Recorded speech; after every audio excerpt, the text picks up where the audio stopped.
अगले दिन army camp में भाग दौड़ मची हुई थी। हर कोई कबीर वेदी के ऊपर चर्चा कर रहा था। मीटिंग रूम में सब सीनियर्स परेशान थे। सब सीनियर्स को ऐसा लग रहा था कि कबीर वेदी से कोई जरूर इंफॉर्मेशन निकाली गई है, लेकिन क्या, ये पता नहीं चल पा रहा था। कबीर वेदी की हालत की वजह से कोई उससे बात भी उगलवा नहीं पा रहा था। मीडिया में खबर फैला दी गई थी कि क्रिमिनल कबीर वेदी को पकड़ लिया गया है। 2 दिन ऐसे ही निकल गए। आज कॉलेज की छुट्टी थी तो महका घर पर ही थी। महका आज लिविंग हॉल में ही बैठी आयान का इंतजार कर रही थी, क्योंकि आयान 2 दिन बाद आज सुबह ही घर लौटा था, लेकिन वो अपने कमरे में ही था। वो बाहर निकल ही नहीं रहा था और इसी बात से महका चिढ़ी हुई थी। उसके साथ कल्याणी जी भी बैठी हुई थी और उससे प्यार से बातें कर रही थी। महका भी शांति से उनकी बात का जवाब दे रही थी। मालिनी जी कल्याणी जी को महका से प्यार से बात करता देखकर शॉक में थी, लेकिन उन्हें जल्दी ही इस बात का पता चल गया था कि ऐसा क्यों हो रहा था। कल्याणी जी ने सबको मंदिर वाली बात बता दी थी। मालिनी जी खुश थी कि अब कल्याणी जी महका को समझने लगी थी और उससे चिढ़ भी नहीं रही थी। वहीं महका बार बार ऊपर की तरफ देख रही थी। उसकी नजरें आयान के कमरे की ओर थी। वहीं मालिनी जी बहुत देर से महका को ही देख रही थी। आखिरकार उन्होंने महका से पूछ ही लिया, अरे माही बेटा, तुम बार बार ऊपर क्यों देख रही हो? ताहिरी बेटा तो ऑफिस चली गई है। महका उनकी बात सुनकर झेप गई। वो थोड़ा सोचते हुए बोली, कुछ नहीं आंटी, मैं तो संजू को देख रही थी। आज वो मुझे दिखाई नहीं दे रही। मालिनी जी उसकी बात सुनकर बोली, अच्छा संजू का वेट कर रही हो? लेकिन बेटा वो तो आज अपने दोस्तों के साथ घूम रहे हैं और शाम तक ही आएगी। महका भी अपना सर हिलाते हुए बोली, ठीक है आंटी, मुझे पता नहीं था। मालिनी जी फिर कल्याणी जी को उनके कमरे तक छोड़ने चले गए। महका ने एक बार फिर आयान के कमरे की तरफ देखा जो बंद था, तो वो बाहर गार्डन की तरफ चली गई। आयान 1 घंटे बाद अपने कमरे से निकलकर मालिनी जी के कमरे में चला गया। थोड़ी देर उनके पास बैठकर वो किचन में चला गया और पानी की बोतल निकालकर पानी पीते हुए अपने कमरे की ओर जाने लगा। वो चल ही रहा था कि तभी उसे किसी के खांसने की आवाज सुनाई दी। उसने उस आवाज का पीछा किया तो उसे महका नजर आई, जो बहुत ही बुरी तरह से खांसे जा रही थी। आयान जल्दी से उसके पास जाकर बोला, क्या हो गया पागल लड़की, तुमने कुछ उल्टा सीधा खा लिया क्या? उसने अपना हाथ उसकी पीठ की तरफ बढ़ाया ताकि उसकी पीठ को सहलाकर उसे शांत कर सके, लेकिन उसने बीच में ही अपने हाथ को पीछे खींचकर पानी की बोतल महका की ओर बढ़ाते हुए कहा, पानी पी लो। महका ने जल्दी से आयान के हाथ से बोतल लेकर पानी पी लिया। आयान ने जब देखा कि अब महका की खांसी रुक चुकी है तो वो वहाँ से जाने लगा, लेकिन थोड़ा आगे जाकर उसने कुछ सोचा, फिर वापस पलटकर महका को देखा, जो अपने होठों पर शरारती स्माइल लिए हुए उसे ही देख रही थी। उसने आयान को देखते हुए ही बोतल को अपने होठों में लगा लिया, जहाँ पर थोड़ी देर पहले आयान अपने होठ लगाकर पानी पी रहा था। थोड़ी देर पहले जब महका गार्डन से अंदर आ रही थी तो उसने आयान को देखा, जो अपने हाथ में पानी की बोतल लेकर पानी पी रहा था। तभी महका के दिमाग में कुछ आया और वो साइड में जाकर जोर जोर से खांसने लगी।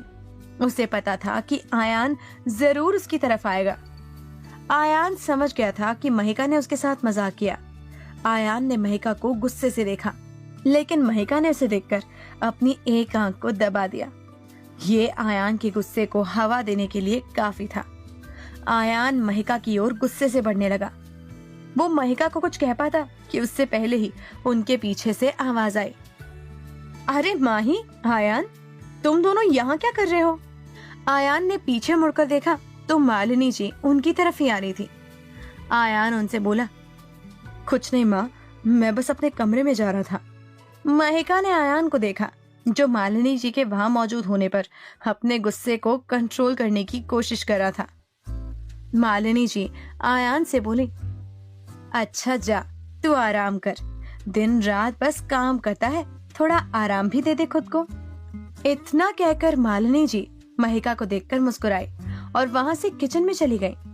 मालिनी जी के जाते ही आयान ने महका को बाजुओं से पकड़कर उसे अपनी तरफ खींचा, जिससे महका आयान के करीब चली गई और उसके सीने से टकराते टकराते बच गई। आयान ने महिका और अपने बीच में एक फासला बनाकर रखा। फिर भी आयान और महिका दोनों एक दूसरे के बेहद करीब थे। महिका ने आयान की आंखों में देखा जो उसे ही देख रही थी। आयान के चेहरे पर गुस्सा नहीं दिख रहा था, बल्कि उसके चेहरे पर कोई भाव नहीं थे। वो बस महिका को एकटक देख रहा था।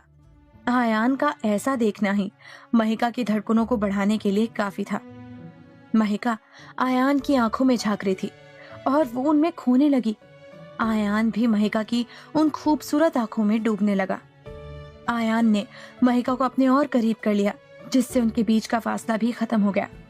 महिका आयान के सीने से पूरी तरह लग चुकी थी, पर वो तो समझ ही नहीं पा रही थी कि आयान को आखिर हुआ क्या था।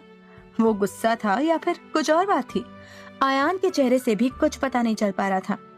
आयान तो बस महिका की आंखों में डूबा हुआ था। उसने अपने हाथ महिका के चेहरे की ओर बढ़ाया, जिससे महिका कांप सी गई और उसके होंठ भी हल्के हल्के कांपने लगे।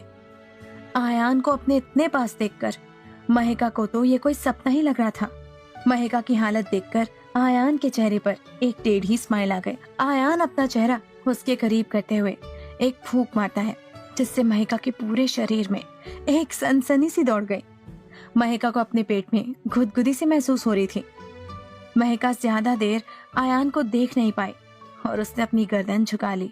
महिका के चेहरे पर जो जुल्फे थी, उसे आयान ने अपनी एक उंगली से पीछे करते हुए अपनी दमदार आवाज में कहा, मैं अपने काबू में हूँ, तो मुझे अपने काबू में रहने दो, क्योंकि जिस दिन मैं बेकाबू हो गया ना, तो तुम सहन नहीं कर पाओगी मेरी दीवानी। आयान की छुअन से महिका की तो आंखें अपने आप बंद हो गई। आयान की बात सुनकर महिका एकटक आयान को देखने लगी। आयान एकदम से महिका से दूर होकर उसे एक नजर देखकर अपने तेज कदमों से अपने कमरे की ओर चला गया। वहीं महिका तो बस आयान को जाते हुए देखती रही।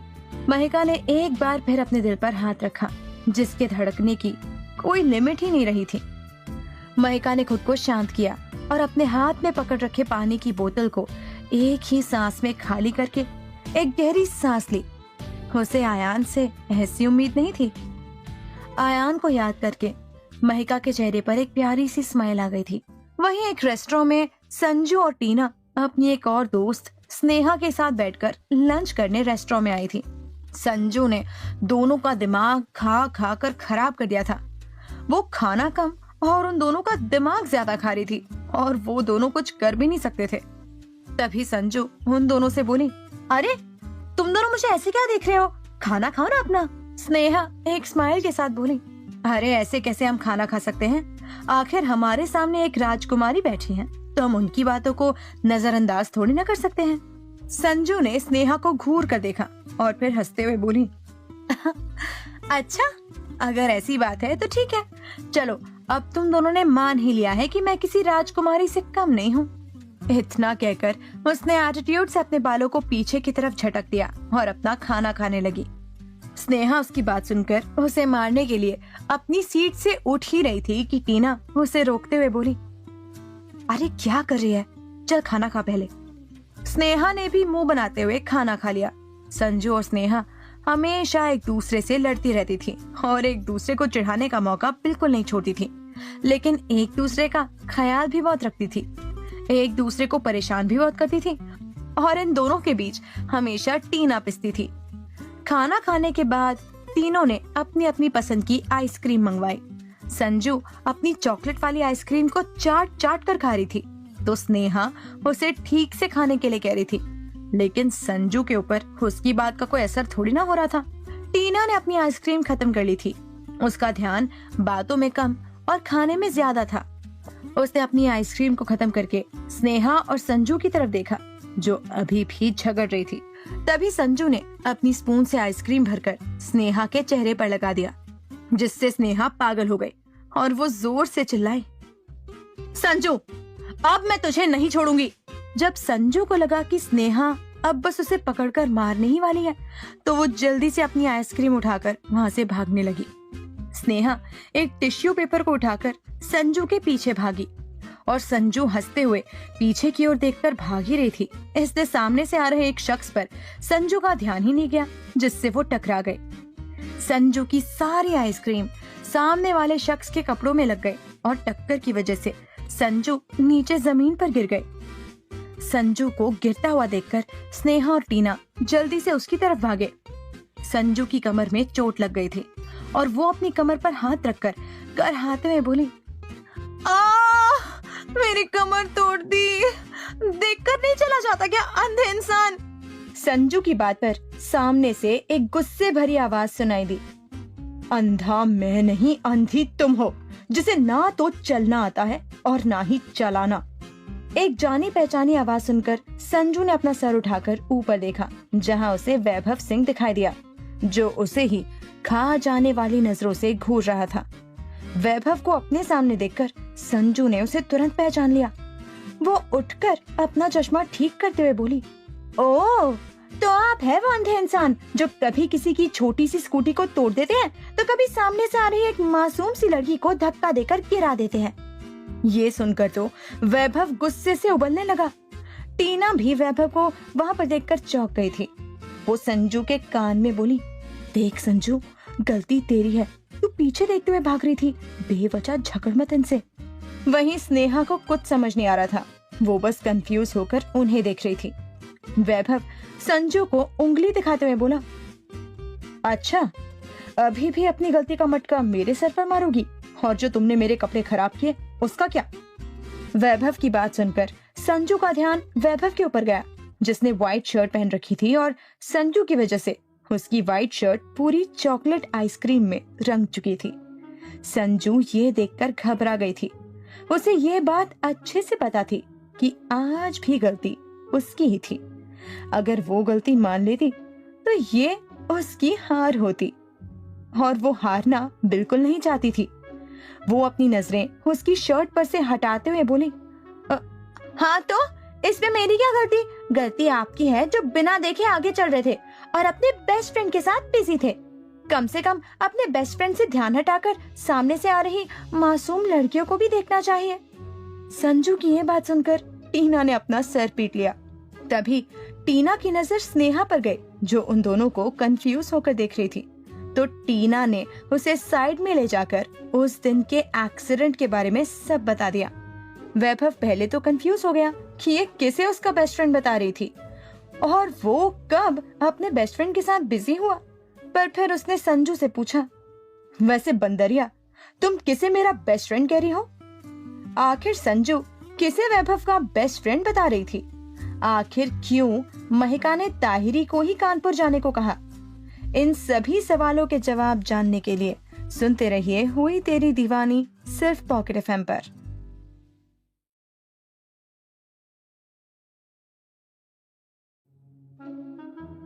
संजू की बात पर सामने से एक गुस्से भरी आवाज सुनाई दी, अंधा मैं नहीं अंधी तुम हो, जिसे ना तो कुछ आता है और ना ही चलना। एक जानी पहचानी आवाज सुनकर संजू ने अपना सर उठाकर ऊपर देखा, जहां उसे वैभव सिंह दिखाई दिया, जो उसे ही खा जाने वाली नजरों से घूर रहा था। वैभव को अपने सामने देखकर संजू ने उसे तुरंत पहचान लिया। वो उठकर अपना चश्मा ठीक करते हुए बोली, ओह, तो आप है वो अंधे इंसान जो कभी किसी की छोटी सी स्कूटी को तोड़ देते हैं तो कभी सामने से आ रही एक मासूम सी लड़की को धक्का देकर गिरा देते हैं। ये सुनकर तो वैभव गुस्से से उबलने लगा। टीना भी वैभव को वहां पर देखकर चौंक गई। वो संजू के कान में बोली, देख संजू, गलती तेरी है, तू पीछे देखते हुए भाग रही थी, बेवजह झगड़ा मत कर। वहीं स्नेहा को कुछ समझ नहीं आ रहा था, वो बस कंफ्यूज होकर उन्हें देखे जा रही थी। वैभव संजू को उंगली दिखाते हुए बोला, अच्छा, अभी भी अपनी गलती का मटका मेरे सर पर मारोगी, और जो तुमने मेरे कपड़े खराब किए उसका क्या। वैभव की बात सुनकर संजू का ध्यान वैभव के कपड़ों पर गया, जिसने व्हाइट शर्ट पहन रखी थी और संजू की वजह से उसकी व्हाइट शर्ट पूरी चॉकलेट आइसक्रीम से रंग चुकी थी। संजू ये देखकर घबरा गई थी। उसे ये बात अच्छे से पता थी कि आज भी गलती उसी की थी। अगर वो गलती मानती तो ये उसकी हार होती, और वो हारना बिल्कुल नहीं चाहती थी। वो अपनी नजरें उसकी शर्ट पर से हटाते हुए बोली, हाँ तो इसमें मेरी क्या गलती? गलती आपकी है जो बिना देखे आगे चल रहे थे और अपने बेस्ट फ्रेंड के साथ बिजी थे। कम से कम अपने बेस्ट फ्रेंड से ध्यान हटाकर सामने से आ रही मासूम लड़कियों को भी देखना चाहिए ना। संजू की ये बात सुनकर टीना ने सर पीट लिया। तभी टीना की नजर स्नेहा पर गई, जो उन दोनों को कंफ्यूज होकर देख रही थी। तो टीना ने उसे साइड में जाकर उस दिन के एक्सीडेंट के बारे में सब कुछ बता दिया। वैभव पहले तो कंफ्यूज हो गया कि किसे उसका बेस्ट फ्रेंड बता रही है और वो कब अपने बेस्ट फ्रेंड के साथ बिजी हुआ। फिर उसने संजू से पूछा, वैसे बंदरिया, तुम किसे मेरा बेस्ट फ्रेंड कह रही हो? संजू ने उसके हाथ में पकड़े उसके फोन की तरफ इशारा किया। उसका इशारा देखकर वैभव का दिमाग फिर से खराब हो गया। वो संजू को अपना फोन दिखाकर एक एक शब्द चबाते हुए बोला, ये तुम्हें किस एंगल से मेरा बेस्ट फ्रेंड दिख रहा है? संजू उसकी इस बात पर बोली, बेस्ट फ्रेंड ही तो है। अब आप ही देखो, मेरी बेस्ट फ्रेंड मेरे पीछे भाग रही थी, जिस वजह से मुझे उससे बचकर पीछे देखते हुए भागना पड़ रहा था ताकि वो मुझे ना पकड़ पाए। और आप भी तो अपने मोबाइल में देखते हुए ही चल रहे थे ना, और इसी वजह से सामने से आ रही। वैभव अपने दांतों को भींचकर उसकी बात को पूरा करते हुए बोला, एक मासूम सी लड़की को नहीं देखा। संजू खुश होकर बोली, बिल्कुल सही कहा आपने, तो हुआ ना आपको मोबाइल आपका बेस्ट फ्रेंड। संजू की ऐसी बेफालतू की बात सुनकर वैभव का मन संजू की जान लेने का कर रहा था। वहीं टीना की बात सुनकर स्नेहा उससे बोली, यार ये संजू तो हमेशा कोई ना कोई गड़बड़ करती रहती है, लेकिन इसने एक अच्छा काम भी किया। टीना ने उससे पूछा, इसने कौन सा अच्छा काम कर दिया? स्नेहा खुश होकर वैभव को देखते हुए बोली, यही कितने हैंडसम लड़के से मुझे मिलने का मौका मिल गया। फिर वो वैभव को देखकर शर्माने की एक्टिंग करने लगी। ये देखकर टीना ने अपना सर पीट लिया। वो स्नेहा से बोली, तुम दोनों का कभी कुछ नहीं हो सकता। फिर वो संजू और वैभव को देखते हुए बोली, पहले संजू को समझाती हूँ कि वो इस अमीरजादे से ना उलझे। वो संजू के पास जाने ही वाली थी कि स्नेहा ने उसे रोकते हुए कहा, अरे क्या कर रही है, रुक ना। अरे इनके लिए तो हमारी संजू अकेली ही काफी है, और मेरा मजाक किरकिरा मत कर। देख सामने कितना इंटरेस्टिंग सीन चल रहा है। टीना उससे बोली, लेकिन संजू उसे बीच में ही रोकते हुए बोली, अरे तेरा लेकिन गया भाड़ में। अगर ज्यादा बात आगे बढ़ी तो हम दोनों है ना यहाँ पर। और वैसे भी संजू की फेवरेट दी यानी कि हमारी खड़ूस प्रोफेसर ने उसे ऐसे लोगों से डील करना सिखाया है, तो आज हम भी देखते हैं कि संजू कैसे हैंडल करती है। स्नेहा की बात सुनकर टीना भी रुक गई और वो भी सामने देखने लगी। वैभव संजू से बोला, देखो तुमने जो मेरी शर्ट गंदी की है, तुम्हें पता भी है कि इसकी कीमत क्या है? संजू उसकी बात सुनकर चिढ़कर बोली, ये अमीरगिरी ना मेरे सामने मत छाड़ो अमीरजादे। उसकी बात सुनकर वैभव अपने गुस्से को कंट्रोल करते हुए बोला, चलो छोड़ो, अगर तुम जैसी बंदरिया के साथ कुछ देर और रुका ना तो मैं भी तुम्हारी ही तरह पागल हो जाऊंगा। इसलिए मुझसे अभी के अभी माफी मांगो और मेरी आंखों के सामने से गायब हो जाओ। संजू उसकी बात सुनकर गुस्से में बोली, क्या कहा आपने? बंदरिया? अरे बंदर की शक्ल भी आपसे अच्छी है और मुझे पागल कहा? अरे पागलपन के लक्षण तो आप में नजर आते हैं। और रही बात माफी की, फिर वो अपने हाथों को आपस में बांधते हुए बोली, माफी तो आपको मुझसे मांगनी चाहिए जो आपने मुझे गिरा दिया। हमेशा आप मुझे कोई ना कोई चोट पहुंचा ही देते हो। पहली बार भी मुझे चोट पहुंचाई थी और अब भी मुझे धक्का दे दिया जिससे मेरी कमर में चोट लग गई। गुस्से की वजह से वैभव के दोनों हाथों की मुट्ठियां कस गई और उसका चेहरा पूरी तरह से लाल हो गया। उसे ही पता था कि उसने कैसे अपने गुस्से को कंट्रोल किया हुआ था। कुछ लोग थे जो हैरानी से वैभव को देख रहे थे। वो कोई और नहीं, वैभव के बॉडीगार्ड्स थे जो उसके कुछ दूरी पर चल रहे थे। वैभव को किसी लड़की से ऐसे बहस करता देखकर वो लोग तो मुंह खोले कभी वैभव को तो कभी संजू को आपस में लड़ते हुए देख रहे थे। तभी वैभव संजू पर चिल्लाते हुए बोला, खबरदार दोबारा कुछ कहा तो कब से बर्दाश्त कर रहा हूँ तुम्हारी जैसी नासमझ लड़की को। संजू वैभव की इतनी तेज आवाज सुनकर डर गए। उसे आदत नहीं थी किसी की इतनी तेज आवाज सुनने की। आज तक कभी भी उसके घर में किसी ने उससे इतनी तेज आवाज में बात नहीं की थी। सब उसे बहुत लाड प्यार से रखते थे। संजू की आंखें नम हो गई। उसने अपना सर झुका लिया। वैभव ने संजू की नम आंखों को देख लिया था, पर ना जाने क्यों उसे संजू की नम आंखों को देखकर तकलीफ हो रही थी। उसे अच्छा नहीं लग रहा था। संजू ने हमेशा उसकी बात का करारा जवाब दिया था, पर फिर भी उसे लगा कि उसे संजू पर ऐसे चिल्लाना नहीं चाहिए था। वो मन ही मन सोच रहा था कि गलती उसकी भी थी। अगर संजू पीछे देखते हुए आगे भाग रही थी तो वो भी तो अपना फोन देखते हुए चल रहा था। तो वो संजू को शांत करने के लिए उसे कुछ कहने ही वाला था कि एकदम से संजू ने वहां से गुजरते हुए एक वेटर के हाथ से पानी का ग्लास लिया और वैभव के ऊपर सारा पानी फेंक दिया। सबकी आंखें बड़ी हो गई। वैभव के बॉडीगार्ड्स ने तो अपने मुंह पर हाथ रख लिया था और स्नेहा और टीना का भी वही हाल था जैसा कि उनका था। उन दोनों को संजू से ऐसी उम्मीद बिल्कुल नहीं थी।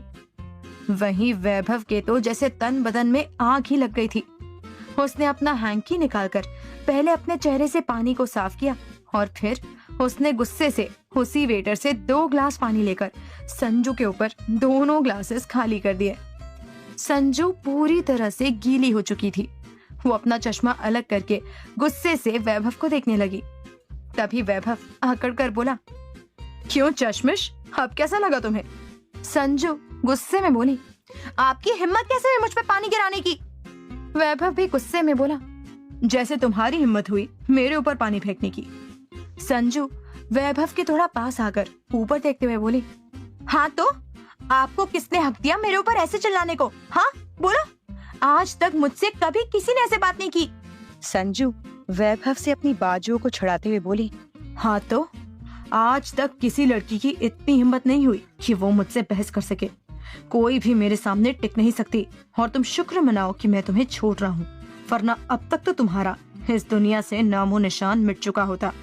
वैभव संजू से अपनी बाजुओं को छुड़ाते हुए बोली, अच्छा क्या बोला आपने कि आपके सामने कोई नहीं टिक सकता? फिर वो अपनी बाजुओं को आपस में मोड़ते हुए अकड़ से बोली, अगर मेरे भैया को पता चला ना कि कोई आप जैसा अमीर ज्यादा मुझे तंग कर रहा है तो वो आपका क्या हाल करेंगे ये तो मैं भी नहीं जानती। वैभव उसकी इस बात पर बोला, अच्छा तुम्हारा भाई कोई तोप है क्या? अगर तुम्हारे भाई को मेरे बारे में पता चला ना तो वो उल्टे पांव भागेगा। संजू उसकी इस बात पर जोर जोर से हंसने लगी। सब उसे हैरान नजरों से देखने लगे। आखिर इसे क्या हुआ था कि अचानक से ऐसे हंसने लग गए? वैभव भी यही सोच रहा था। स्नेहा और टीना को तो संजू की हंसी का कारण पता था, इसलिए उन्हें भी वैभव की बात सुनकर हंसी आ गई। लेकिन अभी वो हंस नहीं सकती थी, इसलिए वो चुप ही नहीं। संजू मुश्किल से अपनी हंसी रोकते हुए बोली,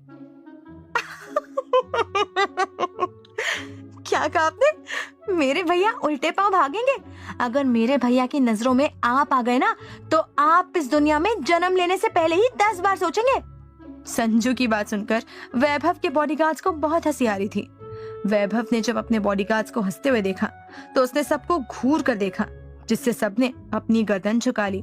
वैभव संजू को उंगली दिखाते हुए बोला, ठीक है तो अपने भैया को मेरे सामने लाकर दिखाओ, आखिर मैं भी तो देखूं कि तुम्हारा भाई चीज क्या है। संजू अपने चश्मों को साफ करते हुए बोली, वो क्या है ना मिस्टर अमीरजादे, मेरे भैया आपकी तरह वेले नहीं है।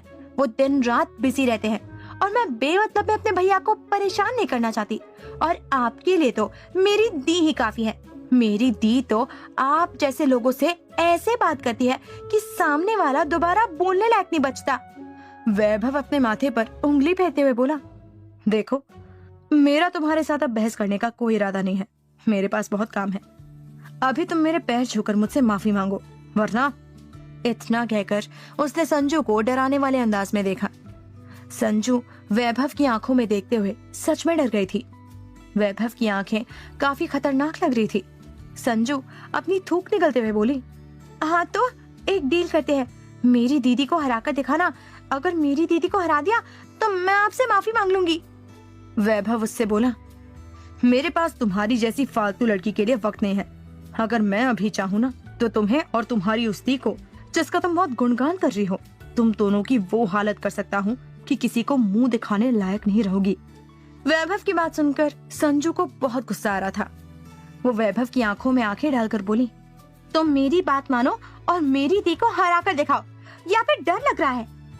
वैभव संजू की आंखों में देखते हुए बोला, मुझे डरना आता ही नहीं। संजू वैभव की बात सुनकर बोली, तो ठीक है ना, मेरी दी से एक बार मिल लो, वो आपको सारी दुनिया के दर्शन ना करवा दे तो कहना। अब तो वैभव के ईगो पर बात आ गई थी, तो वो बोला, ठीक है फिर कल इसी जगह इसी टाइम पर अपनी दी को लेकर आना। तुम और तुम्हारी दी दोनों को औकात ना दिखा दी तो कहना। संजू बोली, वो तो कल ही पता चलेगा कि किसकी क्या औकात है।